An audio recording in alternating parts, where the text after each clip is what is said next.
This episode is brought to you by MGM Plus. From and its Horrors returns for season 4, centered around a town that traps all those who enter. Terrifying creatures that come out at night. Horrors some wished had stayed buried. Where desperate hope leads to darker truths. Dangerous new arrivals, a sinister figure, a shocking revelation. New episodes of From, Sundays on MGM Plus. Some doors should remain closed. The Larry Kudlow Show. Entertaining and informative on the Red Apple Podcast Network. So we talked at the top of the show, hashtag free Kevin Warsh, and it looks like he's going to be free. The Jeanine Pirro, the U.S. Attorney for the District of Columbia, has withdrawn, and Justice Department has withdrawn the criminal investigation, the subpoena, which I might add the Fed violated. And the Fed's going to, the IG, the Inspector General of the Fed's going to take over, and that should satisfy Senator Tillis. The vote I'm reading in the news this morning, the Senate Banking Committee will vote Wednesday, this coming Wednesday, April 29th. Senator Bill Hagerty told me on the Kudlow Show last night that the conditions have been met. There are no more conditions from Mr. Tillis, so you can get a 13-12 vote to report him out of committee, get him on the floor, a couple hours of debate, and he'll probably pass on some kind of party line vote, would be my guess. Anyway, we got two sharpshooters here to talk about all this. John Carney is a Breitbart news editor for economics and finance and the co-author of the daily Breitbart Business Digest, which, by the way, is a must-read, and my pal EJ Antoni, who is economist and senior fellow at Unleash Prosperity and the chief economist over at the Heritage Foundation. So, John Carney, hashtag free Kevin Warsh. It looks like Kevin is going to be free to run the Fed. This is very good news. There was still some concern on Friday because we didn't hear directly from Tillis. Right. And the last line in Pirro's tweet announcing that she was dropping the investigation was that she could bring it up again if the facts warrant. I don't think that should be an obstacle to the confirmation because, frankly, that's always true. If, no matter what she said, if new facts came out that revealed some kind of criminality, of course an investigation would be reopened. She's dropping it. She's letting the Inspector General take over. So I think that's important also. We're still going to get an investigation into the cost overruns. That's very important because yes, there was a lot of inflation, but Donald Trump took a look at these. They do seem unusual. So we're still getting the investigation. It's just not going to come through a, federal grand jury and the Justice Department. So Tillis can say, yes, I won and vote for him and get this to the full Senate where Kevin Warsh will be confirmed. Well, we hadn't heard a peep out of Tillis. I called him, by the way, on his cell phone, but he didn't return my call on Friday.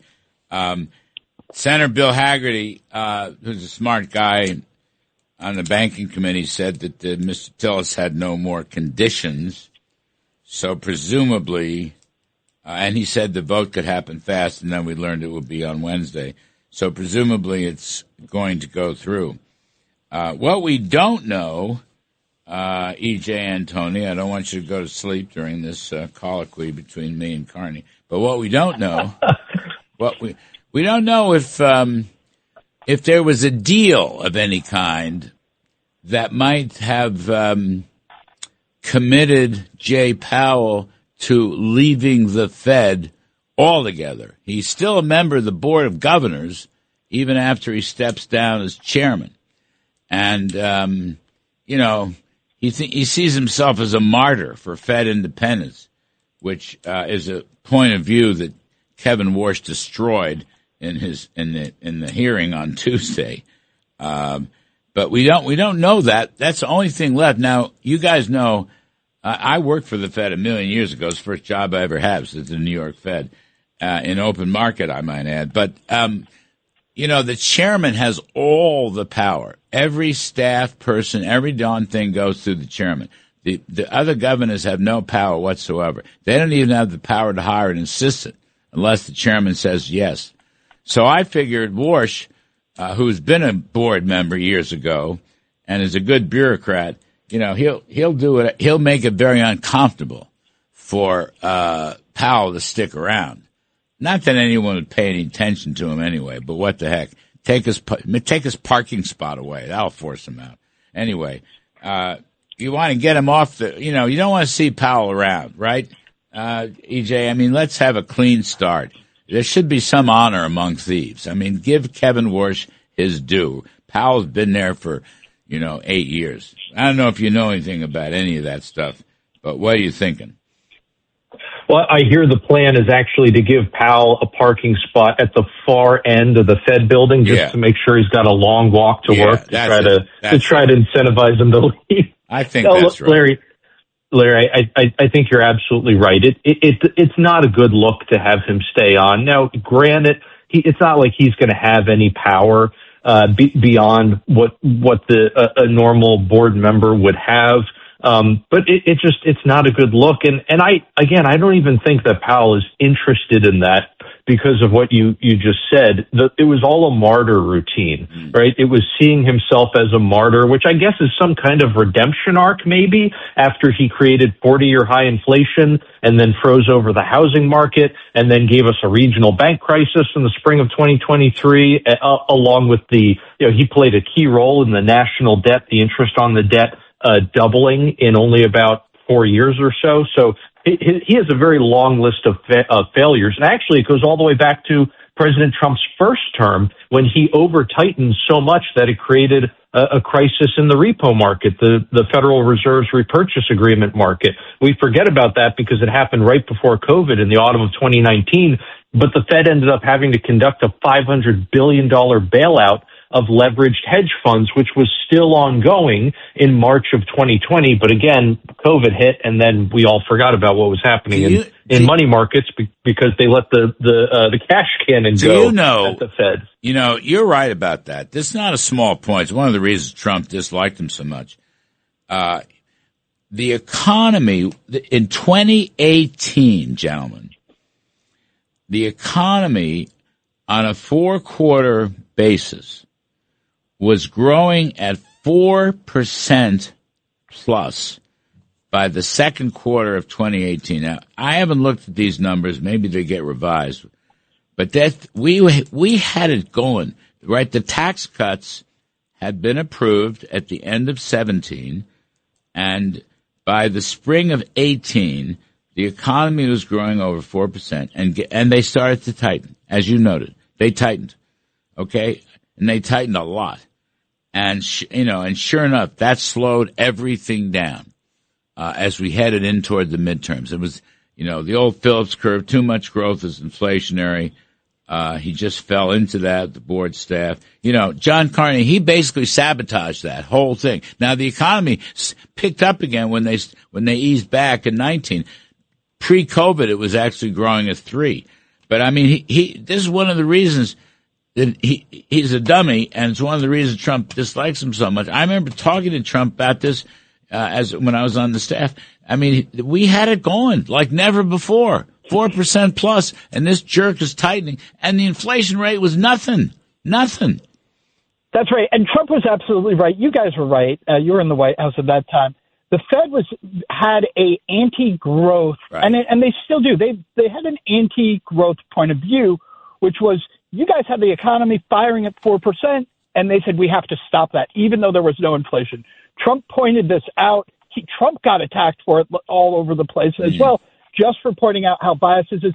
Look, I think Jerome Powell's biggest incentive to get out is if he hits the book market with a book called The Price of Independence, somebody's going to pay him millions of dollars for that. So he has a lot of incentive to, take his, martyr show on the road. Oh, God. So I think he should probably leave, even just for his own good. Nobody will listen to him. Nobody's going to listen to him. I'm telling you, nobody will listen to him. But that was, that whole episode. EJ, what you said last night on the TV show, though, is very important. It's a bit technical, but shrinking the balance sheet, in effect, the Fed is selling treasuries into the open market. Now, presumably to the banks. They can let them run off, okay, but that has money absorption. That's essentially taking money out of the system. If you buy treasuries, you pay for it in cash. All right. If you sell treasuries, then the cash comes into the Fed. So it's a tightening move, which would require lower interest rates to offset. That was a very good point you made. Don't think I don't understand this stuff, because once upon a time they taught it to me. It was 50 years ago, but I still remember some of it. It's basic open market operations. When the Fed buys bonds, they inject cash into the economy. When the Fed sells bonds, they pull cash out of the economy. So if they shrink their balance sheet, the net effect is they're pulling some cash out of the economy. And I would argue that lowers inflation and inflation expectations and gives them room to reduce interest rates without any open market impact, without any, inflation impact. Just, it follows as A follows B. That's what you were getting at, weren't you? Exactly, Larry. You're 100% right here. And this is where, Warsh talks about how the Fed under Powell has the policy mix exactly backwards. They have been raising rates while they continue to grow the balance sheet. Right. I mean, it makes no sense. And so it's starving the private market for capital. It's artificially putting upward pressure on all kinds of interest rates, whether it's, people trying to get a mortgage and paying a higher interest rate, or every month you're looking at your credit card statement and you're seeing how high the interest rate is there, whatever the case may be. And so what Warsh wants to do is what you just articulated: get rid of all of these excess holdings on the balance sheet, start paring it back down to pre-COVID levels, get back to reducing all of these asset holdings, but at the same time, pair that with these interest rate cuts. And it gives you room to cut without causing inflation, because of what you were just saying. You're going to be extinguishing money. It's not going to be too much money chasing too few goods, which is what happened under Biden. It'll be the opposite. It'll be more goods, because you have the 100% depreciation and the business boom and all that. It'll be more goods chasing less money, which is counterinflation. It's disinflationary, which Warsh, John Warsh basically said that. I mean, it'll take him a couple years, and he's going to have to convince his committee. But the fact is, it's it'll be disinflationary. He also pointed out, I think very importantly, that this strategy of balance sheet growth plus higher interest rates, it has a anti-populist effect. It enriches the richest people, and it hurts the middle class, because it drives up the interest rates of the middle class, while people who are asset wealthy actually benefit, because all of the excess liquidity drives up asset prices, and it doesn't seem to have a very big effect. The other thing about it is, it was never planned. When they launched QE, when they did QE 2, 3, 4, QE Infinity, into the COVID QE as well, nobody ever sat down ahead of time and said, you know what, let's grow the balance sheet to $9 trillion and never be able to bring it down again. And yet that's how we've ended up there. And I think one of Kevin Warsh's plans is, why let these catastrophes permanently transform the way monetary policy works? It was working really well for a long time. It didn't seem to work that well during the Obama years after the financial crisis. It broke down completely under Biden when we had the worst inflation in 40 years. Maybe this entire experiment in, large asset purchases, giant Fed balance sheet, should be declared a failure. It hasn't worked. Well, he basically said that at the hearing on last Tuesday. I mean, it's an odd story. Ben Bernanke, who basically is a Friedmanite, basically is a monetarist. He was the Republican, believe it or not, chairman of the economics department at Princeton University. And the original QE was, I think, a good idea. But then he just kept doing it and doing it and doing it, and it became institutionalized. And then we did it again in COVID. And, creating money is not the same thing as creating jobs or growth. I mean, creating money ultimately creates inflation. I mean, it's an odd story because Bernanke knew better. And Kevin Warsh, who helped Bernanke, but then Kevin became apostate and said, no, we're going too far. So this goes back to like 2010, 2011. So we're talking to John Carney of Breitbart, EJ Antoni of Unleashed Prosperity and Heritage. Gentlemen, we had so much fun in the first segment. We only have 2 minutes plus left. John Carney, though, quickly, new definitions, alternative measures of inflation.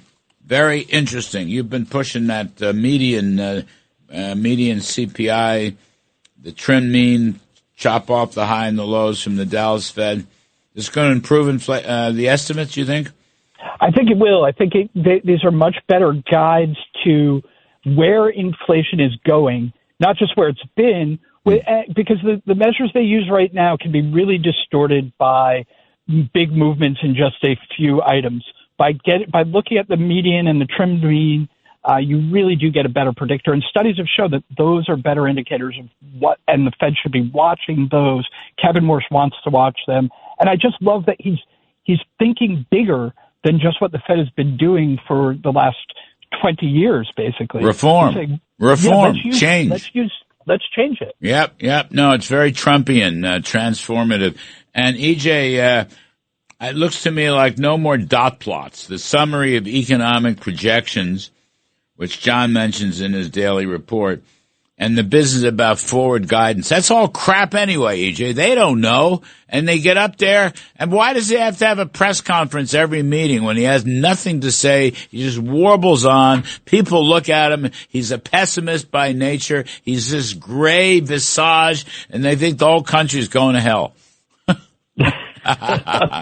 Well, and Larry, these really? Things between the dot plots and the press conferences, it especially became a joke once it was clear that the Fed was no longer data dependent under Powell. When you would have inflation moving in one direction during, before one meeting, and then the Fed would decide to cut rates, but then the next time they said, no, we're not going to cut rates, or we're going to raise them. What a lot of whatever crap. The case may be. They were so terribly inconsistent that everyone became hyper fixated on things like the dot plot. Conversely, look at what happened under Greenspan, where before the Fed made an announcement, everyone knew what was going to happen just based on the data. Man, Volcker years ago used to go in front of the Congress and just blow cigar smoke at him. Wouldn't give him anything.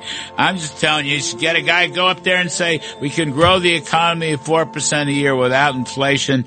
John Carney, thank you. EJ Antoni, thank you. The Larry Kudlow Show on the Red Apple Podcast Network.